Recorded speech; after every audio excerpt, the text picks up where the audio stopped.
Good afternoon from Titania's realm. It's Sacred Space.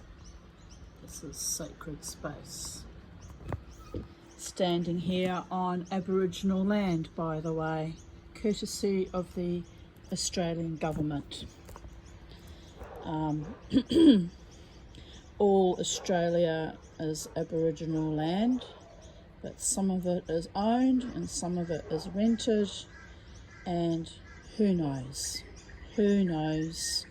I guess you could look at it from the pure indigenous shamanistic point of view that only God owns everything and humans don't really own anything, but you know, there's two sides of that argument. So anyway, grateful to be alive given my life circumstances since birth, and grateful to have discovered a newfound I wouldn't say talent because I'm not that good at it, but a newfound ability. I've just finished after working on this for 3 days. I made the ring, you know, months and months ago. It's a cast in stone. I had attempted to cast stones in place rather, so it's cast in very heavy, thick sterling silver. The reason it's so heavy and thick was I couldn't get it to work as a normal thickness of ring, so I had to cheat a little. So it's a big chunky piece, a true amateur beginner's item. And I was looking at it 3 days ago and thought, well, my original intention for it is to be have stones cast. And I bought these little rough sapphires recently. Well, actually that blue one's a tanzanite, but had these little sapphires. So I thought, I'll have a bit of fun. I'll stretch my abilities. I'll challenge myself as a beginner jeweler to set these stones in place. So this is my bragging rights. I'm very excited because I really struggled. One of the prongs, as you can see, let me show you. Where is it? On the green one, snapped off. And I thought, well, I'll persevere. There's just enough to hold the green sapphire in place. Let me get a bit more light on this piece. Let there be light. And there was light. And the light was amazing. So anyway, that is actually a little mistake on my part, but I've cheated by curling the other prong over to hold it in place. And because it's a rustic piece and, you know, it's for my own wearable art, I don't actually mind that it's not perfect. So this little red sapphire, I've never heard of red sapphires before, so I doubt that's really a sapphire. But anyway, it came with my raw sapphire mix. For all I know, I've been scammed and they're probably chunks of glass, right?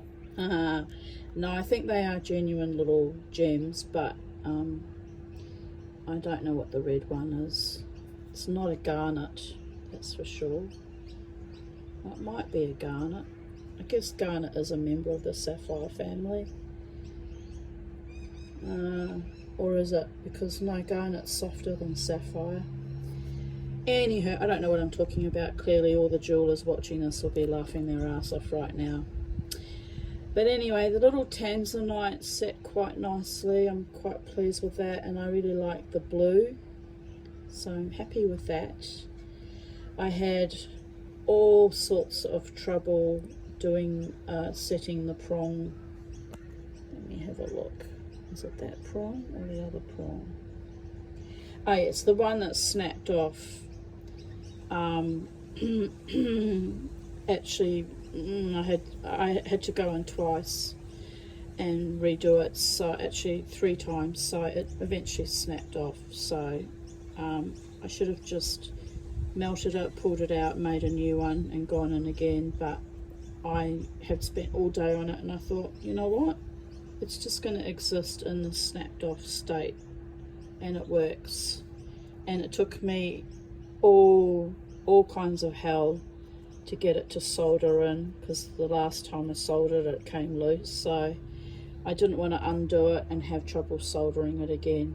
It's weird how you always get one that's a problem child, because the other prongs seem to solder quite easily, had no trouble. So there you go. There's a bit of a gap because they weren't quite the right size for the holes, but they managed to solder down. It must have been underneath, so that's all right. The main thing is that they stay in place, don't snap off or fall off. So that's my beautiful ring. I'm going to go in and liver and sulfate the lumpy bits, which I had originally liver sulfate, so it'll have a bit of a blackish contrast. But I won't touch the rest. I'll leave the rest shiny.